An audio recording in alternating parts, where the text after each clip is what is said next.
अस्सलाम वालेकुम, मैं हूँ आयशा अहमद और आप देख रहे हैं मेरा YouTube channel Ayesha Ahmed official. इस पूरे हफ्ते के अंदर हमने देखा कि पाकिस्तान के अंदर बहुत सारी पॉलिटिकल डेवलपमेंट्स हुई, बहुत सारी इकनॉमिक डेवलपमेंट्स हुई, लेकिन मैं अभी इस वीडियो के अंदर पर्टिकुलरली सिर्फ कुछ इकनॉमिक डेवलपमेंट्स की बात करूँगी। जब से सितंबर का मंथ स्टार्ट हुआ है, हर रोज़ मैं स्पेसिफिकली जो हाईलाइटेड न्यूज़ होती हैं न्यूज़पेपर में वो देखती हूँ और most of them are related to economy of Pakistan.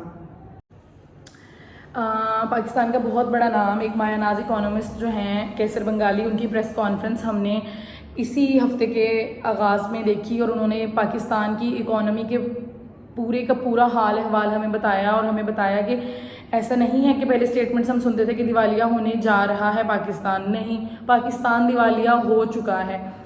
उन्होंने इकोनॉमी के बारे में इस तरह के इंकशाफात किए कि यकीन करें मैं खुद सुन के आपको समझ नहीं आता कि आप एक इस तरह की स्टेट के सिटीज़न हैं जहां पर इकोनॉमी के ये हालात हैं। नाराजगी की वजह से नहीं रिज़ाइन कर रहा हूं मैं, तो ये कि अगर आपने 53 ऑर्गेनाइजेशंस को इवेलुएट करना और एक को बंद करना है, इसका मतलब नीयत नहीं है आपकी अखराजात कम करने की। और अखराजात कम करना इसलिए ज़रूरी है कि मुल्क दिवालिया हो चुका है। हम अब कर्ज़े ले रहे हैं सिर्फ कर्ज़े वापस करने के लिए, और हमें कोई कर्ज़ा दे नहीं रहा है, मैं भी कर्ज़ा नहीं दे रहा। हम असासे बेचना चाहते हैं, कोई हमारे असासे ख़रीदना नहीं चाहता। गैर मुल्की कंपनियां बंद करके यहां से जा रही है। हम एफडीआई के तलाश में थे, रिवर्स एफडीआई हो रहा है। तो इस सूरत में कुछ हंगामी इक़दाम करने की ज़रूरत है। जिस तरह से इस कमेटी ने मामला चलाया है, इससे अखराजात कम नहीं होंगे। कि पहले हम आईएमएफ के पास जाते थे, आईएमएफ अपनी कुछ टर्म्स एंड कंडीशन बताता था कि आपने किस किस तरह से उस जो हम कर्ज़ा ले रहे हैं उनसे उनको किस तरह से इंस्टॉलमेंट में कुछ जो है वो पे बैक करने के लिए जो टर्म्स कंडीशंस वो लगाते थे कि इस तरह टैक्स बढ़ाएं आप, इस तरह आप ये चीज़ें करें, तो हम उनको टर्म्स कंडीशंस को एक्सेप्ट करते थे और इस तरह हमें कुछ जो है वो जितना भी लोन हमें चाहिए होता था वो हमें मिल जाता था, जो कि बाद में हमने पे बैक करना होता है विद इंटरेस्ट। लेकिन अभी हम आईएमएफ के पास गए हैं और हमने आईएमएफ से कहा है, और ये कल की न्यूज़ के अंदर जो है वो हमने देखा, बल्कि मेरे पास है भी, मैं स्क्रीन पर भी चला दूंगी, कि हमने देखा कि आईएमएफ ने कहा जी कि जो पाकिस्तान 12 अरब डॉलर जो कर्ज़ा है पिछला, उसको रोल ओवर कराए पहले, ठीक है। अब पाकिस्तान मुख्तलिफ और कंट्रीज़ से जो है वो रब्ता करना पाकिस्तान ने शुरू किया जी कि हम अपने वो जो पुराना ओल्ड हमने लोन पहले लिया है प्रीवियस वन, उसको हमने बातचीत करके अपने ये किसी तरह से ये वाला गैप फिल करना है 7 अरब डॉलर का। 5 अरब डॉलर तो जिस तरह से भी हमने जो है वो करने में कामयाब हो गए हम अरेंज, लेकिन फिर हम सऊदी अरब के पास गए आखिरी 2 अरब डॉलर के लिए रिक्वेस्ट करने, और उन्होंने कहा जी कि आपके पास जो आपका एसेट है रेकोडिक का, जो कि आपको पता है बलूचिस्तान में है, पाकिस्तान के बाद छठी बड़ी जो है वो गोल्ड माइन है, उन्होंने कहा इसके अंदर ऑलरेडी हमारा सिर्फ 25% शेयर हमारे पास है। तो सऊदी अरब ने डिमांड किया जी कि आप इसके अंदर से भी हमें 15% जो है वो हमें सऊदी अरब को जो है उसका शेयर दे दें, तो फिर हम जो है वो आपके लिए ये जो 2 अरब डॉलर है वो अरेंज कर पाएंगे। और अगर ओवरऑल हम इकोनॉमी की डोमेस्टिक लेवल के ऊपर जो बाकी की चीज़ें चल रही हैं, थोड़ा सा उनका अगर हाल अहवाल देखें, उसके ऊपर नज़र दौड़ाएं, तो मैं आपको कुछ चीज़ें बताती हूँ, बाकी फ़ैसला आपने करना है कि हमारी डोमेस्टिक इंडस्ट्री के ये हालात हैं कि फैसलाबाद टेक्सटाइल का गढ़ माना जाता है, ठीक है, पूरे पाकिस्तान के अंदर। यहाँ से टेक्सटाइल जो है वो हमारी इंडस्ट्री मानते हैं जी बहुत अच्छी, और यहाँ से हम अपनी एक्सपोर्ट्स भी करते हैं, ठीक है। और एक्सपोर्ट जो है वो बहुत इंपॉर्टेंट है किसी भी कंट्री के लिए अपना रेवेन्यू जनरेट करने के लिए। तो पाकिस्तान तो मैंने न्यूज़ में देखा जी के यहाँ पे हमारी जो टेक्सटाइल इंडस्ट्री है वहाँ पर हर आए दिन वहाँ पे फैसलाबाद के अंदर बंद हो रही हैं पावर लूम्स, और इंडस्ट्री को बहुत बड़ा धचका लग रहा है। क्यों, रीज़न क्या है जी, क्यों लॉस हो रहा है? वो जो रॉ कपड़ा बन रहा है किसी भी पावर लूम के अंदर, जो उसके मालिकान हैं उनका कहना है कि उसके लिए हमें जो फ़ी मीटर कपड़ा हम बना रहे हैं वो तकरीबन उसकी लागत हमें आ रही है 128 रुपये फ़ी मीटर। लेकिन जब हम मार्केट में लेके आते हैं उसको, तो ख़रीदार जो है वो उसको ख़रीदना चाहता है सिर्फ 94 रुपये पे, 94 रुपीज़ के लिए। तो जो 34 रुपये का लॉस हम बेयर कर रहे हैं वो हम नहीं कर पाएंगे, क्योंकि आपके सामने है बिजली के बिलों की जो सूरत हाल है, जो उन्होंने अपने एम्प्लॉयज़ को सैलरीज भी देनी है, मेंटेनेंस और बाकी चीज़ें। तो वो कह रहे हैं जी कि हमें इसमें करोड़ों का नुकसान हो रहा है, तो इस नुकसान से बचने के लिए वो उस सिस्टम को ही बंद किए जा रहे हैं। वो अपनी जितनी भी उनकी यहाँ पे टेक्सटाइल जो मिल्स हैं या फैक्ट्रीज जो भी जहाँ पे काम हो रहा है वो बंद कर रहे हैं। और उनके बंद करने के जो कॉन्सिक्वेंसेज हैं, जो उसके नताइज निकलेंगे, वो आपको भी पता है कि अनएम्प्लॉयमेंट ऑलरेडी इतनी ज़्यादा है मुल्क के अंदर। इन पावर लूम्स और इस इंडस्ट्री के बंद होने से जो एक तूफ़ान बरपा होगा अनएम्प्लॉयमेंट का, उसका अंदाज़ा आप खुद लगा लें कि सैकड़ों पावर लूम्स और सैकड़ों जो मिल्स हैं वो बंद हो रही हैं पूरे फैसलाबाद के अंदर। और मालिकान का ये कहना है कि हम अरबों का जो नुकसान है वो नहीं करवा सकते, और वो उस अपने कपड़े को जो ऑलरेडी बना है उसको स्टॉक करी जा रहे हैं और अपने उस सिस्टम को बंद कर रहे हैं। वो कहते हैं जी कि बिजली का बिल पहले ही हम अदा नहीं कर पा रहे, टैक्सेस उसके ऊपर इतने ज़्यादा हैं, हमने तनख्वाहें भी देनी है अपने मुलाजमीन को, तो हमारे लिए पॉसिबल ही नहीं है कि हम इस सिस्टम को जो है वो चला पाएँ।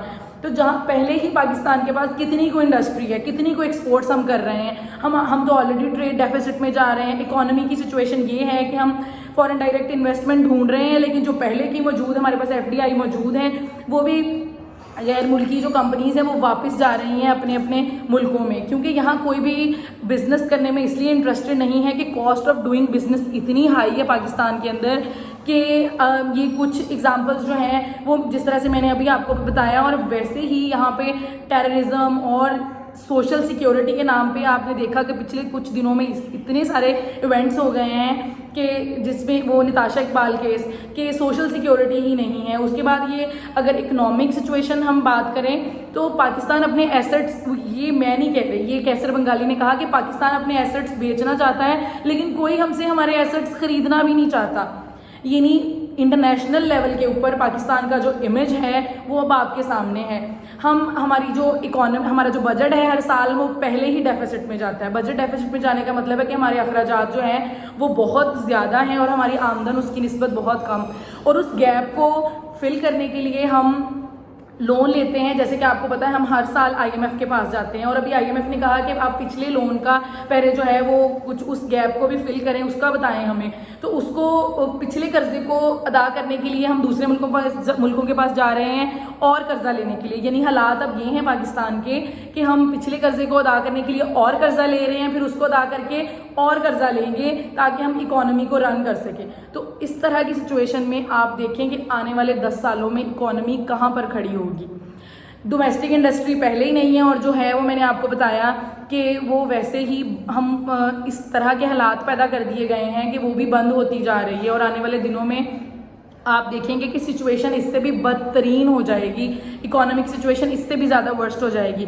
और सोशल सर्कमस्टांसिस और सोशल सिक्योरिटी, कोर्ट्स के क्या हालात हैं वो आप ऑलरेडी जो है वो देख रहे हैं कि कोर्ट्स जो हैं वो किसको इंसाफ मुहैया कर रही हैं और कोर्ट्स किसकी साइड पे खड़ी हैं। ये मुझे बताने की ज़रूरत नहीं है। बहुत सारी चीज़ें इस तरह की हो रही हैं कि हर दिन के साथ एक नई डेवलपमेंट पे हमें नज़र आ रहा है कि हमारी जो सोशल सर्कमस्टांसिस और इकोनॉमिक सर्कमस्टांसिस और पॉलिटिकल क्राइसिस वो हर गुजरते दिन के साथ वर्स्ट होते जा रहे हैं।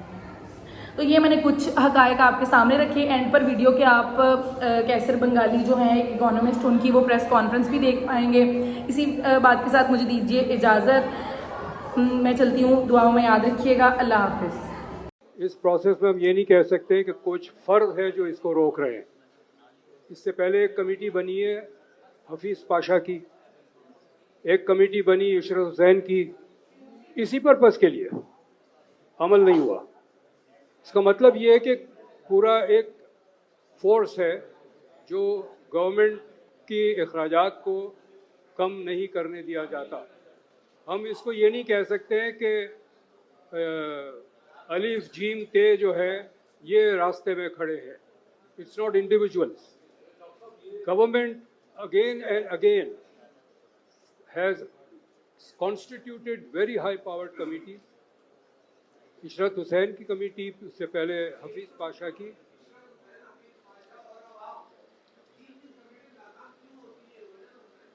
नियत नहीं है। वेस्टेड इंटरेस्ट है सबके। मैं आपको बताऊं, एक इदारे के सरबराह आए, उनको इन्होंने कहा कि जी 15 साल हो गए आपके इदारे को, आप बताएं आपने क्या हासिल किया। तो वो कहते हैं कि जी मैं मानता हूं कि कुछ भी हासिल नहीं किया, पोटेंशियल है, इसको बंद न करें। मतलब हर हर हर इदारे के सरबराह जो आए, उन्होंने अपने काम को डिफेंड किया, चाहे वो कुछ है या नहीं है। और सबसे मज़ेदार बात ये थी कि हाँ, मानते हैं कि कुछ नहीं किया, लेकिन पोटेंशियल है, इसको बंद न करें। मेरी पूरी मैंने 3 हफ्ते जो है लगा के वॉलंटरी टाइम विदाउट पेमेंट पूरी रिपोर्ट बना के दी है हर इदारे की बजट के साथ कि ये इनका बजट है। तभी तो मैंने 30 अरब का फिगर निकाला है। और हुकूमत कहती है कि इस पे चलें, आप हमें मज़ीद मदद करें इसकी। और मैं अगर समझता हूँ कि ये नीयत है इनकी कुछ काम करने की, तो मैं जाऊँगा। लेकिन अगर मुझे ये लगता है कि सिर्फ इसलिए मुझे बुला रहे हैं कि वो पीआर शायद ठीक हो जाएगा उनका, तो मैं नहीं जाऊँगा। मैं अपनी नाम देने के लिए वहाँ नहीं जाऊँगा। अगर मुझे है कि मैं कोई काम कर सकता हूँ, तब मैं जाऊँगा।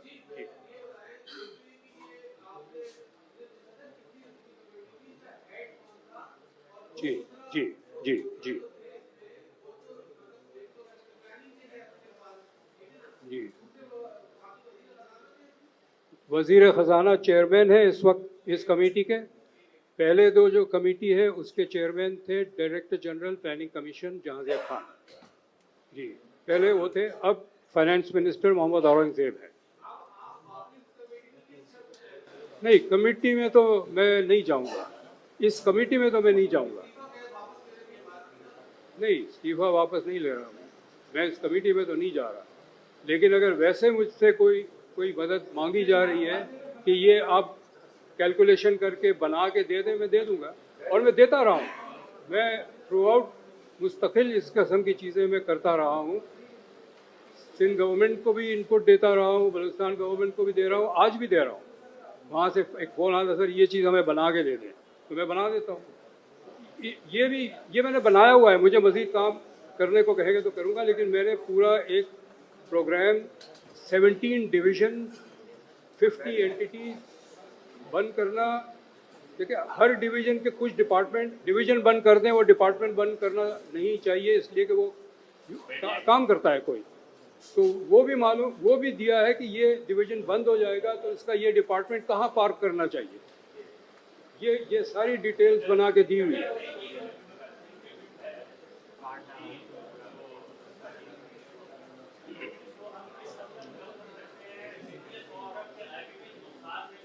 ऑफ द रिकॉर्ड बताऊंगा, क्योंकि ये सब्जेक्ट नहीं है और इस पे मैं कैजुअल स्टेटमेंट नहीं देना चाहता। ऑफ द रिकॉर्ड मैं बता रहा हूँ कि आईपीपी के इशू पे इस वक्त आप कोई सेविंग नहीं कर सकते। सॉवरेन एग्रीमेंट्स हैं, आप इस एग्रीमेंट को एक तरफा चेंज नहीं कर सकते। अगर वो राज़ी हो जाते हैं और बात है, लेकिन आप नहीं कर सकते। जो फैसले गलत किए हैं आपने पिछले 25 साल 30 साल, देखें ना, ये बहुत ही टेक्निकल चीज़ें हैं जो एनर्जी के एक्सपर्ट्स हैं वो बैठ के डिस्कस करते हैं। हर कंपनी जो है आईपीपीज में 100 के करीब कंपनीज हैं, सबके टर्म्स ऑफ एग्रीमेंट अलग है। ऐसा नहीं है कि एक ही है। और कुछ पुराने हैं, कुछ नए हैं। जो पुराने हैं उनका डिप्रिसिएशन हो चुका है मशीनरी का, जो नए हैं उनका नहीं हुआ है। तो एक एक कंपनी की कैलकुलेशन अलग करनी होगी। ये बैठ के कोई नंबर नहीं दे सकता कि सर हम ये करेंगे तो इतने बच जाएंगे। अगर वो कहता है तो गलत कहता है। जी नहीं, इस कमेटी के वजीर खजाना है, हाई पावर्ड कमेटी के। जी जी।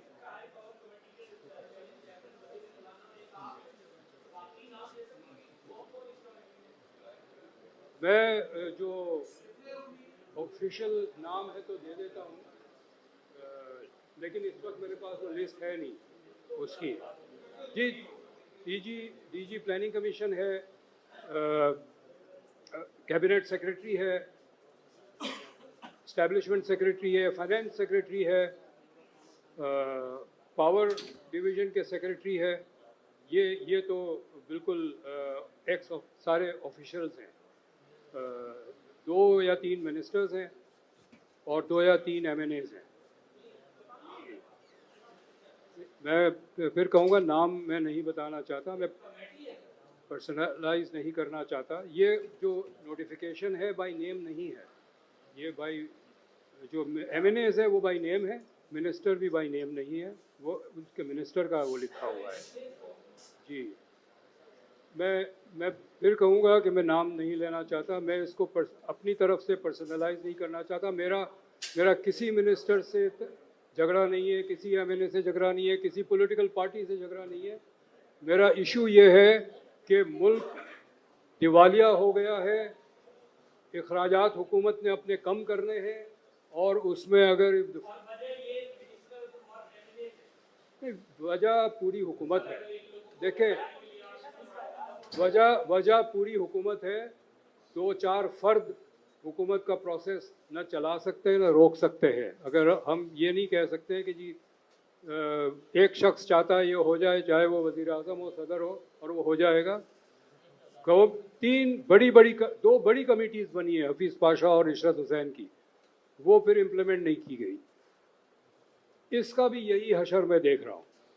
तो मैं पब्लिक में इसलिए आया हूँ, आपकी तरफ इसलिए मैंने रुझान किया है कि आप इसको don't let this process die. The process started by Hafeez Pasha and Ishrat Hussain, they were powerful people. मैं तो एक फ़र्द हूँ, वो बड़े ताकतवर लोग हैं। उनका प्रोसेस डाइड अवे, इसको डाई ना होने दें। मुल्क इस वक्त ज़्यादा गंभीर सिचुएशन में है 10 साल 20 साल पहले के मुकाबले में। ये तवक्को थी कि IMF से 7 अरब मिल जाएंगे, बहुत कंफर्टेबल थे सब लोग, और पता चला कि पाकिस्तान एजेंडा पे ही नहीं है और ये हर जगह भाग रहे हैं। एक मीटिंग एडजॉर्न करके चाइना गए प्राइम मिनिस्टर। तो मेरा मकसद ये है कि ये process, don't let this process die like before. और ये इसमें 1-2 शख्स नहीं होते हैं, हर शख्स के पीछे पूरी एक वेस्टेड इंटरेस्ट होती है। तो अगर अवाम की तरफ से, आपकी तरफ से ये शोर मचता है कि ये जो प्रोसेस है एक्सपेंडिचर रिडक्शन का, ये ईमानदारी से चलाए। ये नहीं हो सकता कि जी ये मेरा पसंदीदा इदारा है, इसको बंद ना करो।